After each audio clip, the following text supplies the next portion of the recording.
We're joined now by Jonathan Barratt.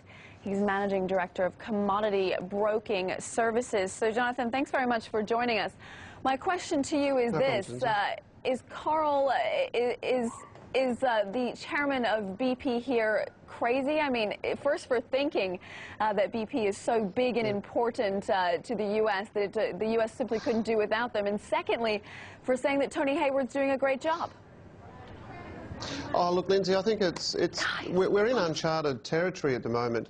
I mean, you can see that obviously there is a concern, there is an accident which has occurred, which is catastrophic.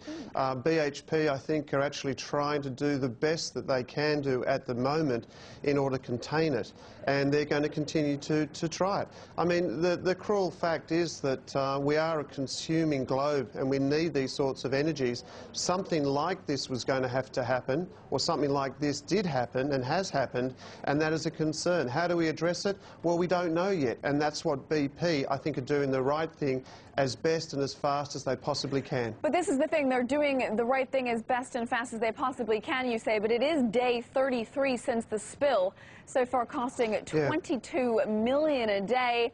And they don't seem to know how to stop this, do they? They're trying one thing after another, but they don't seem to really know better than anyone else what to do here. Well, I think that's one of the hard things, because we're actually trying various methods to be able to contain it. Now, I think these sorts of things down the track will continue, and we'll also see other situations like this arising. There is no plan for this sort of thing to occur.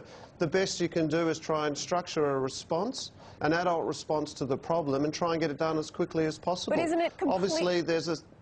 I was just going to say, isn't it completely irresponsible for a company to be pushing limits that it doesn't know what the consequences of are? Look, I think that's thinking about it from that side. I mean, there are consequences for deep drilling, deep water drilling. There are consequences for extracting oil out of the ocean. There's been a very solid history that everything's been okay. Now, this is a concern which is raised. We might get another issue further down the track when another drilling problem occurs. We had one not so long ago in Australia, but we developed responses to the concern, and they're being addressed in the best possible way. And I think that's all you can really do. Yes, it will affect the price of BP. Yes, people are going to get concerned, and BP could in fact lose more than 25% of its value.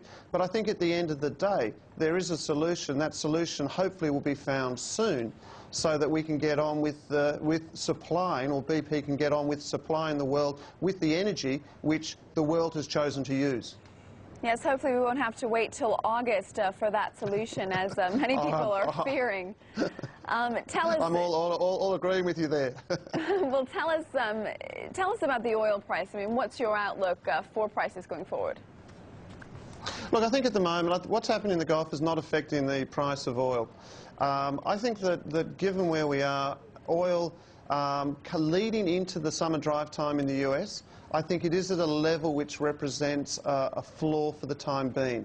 We've had some pretty significant trade in volatility around US $70 a barrel, so I'm actually feeling that this is a good floor for oil at these levels, and I would anticipate, as we move into the summer drive time period, as we move into more of a sustained global recovery, that oil will in fact start to trend up from here. What's been the factor driving oil prices recently? I mean, we've got the dollar, you've also got concerns over the European debt crisis. Is it a bit of both? What's the main driver here? Look, I think it's one of the big concerns I find is that people have now become focused on what's happening in Europe. They're failing to realise that the US has got a broad-based recovery. Chinese economic performance still stays with us, but people have been scared by what's happening in Europe as a result of the contagion and decided to put on risk aversion trades, and as a result of the US dollar going higher, people questioning growth, oil and general commodities have come under pressure, which I think is wrong, because Europe's economy is always generally quite sluggish. GDP growth between 1 and 1.5%.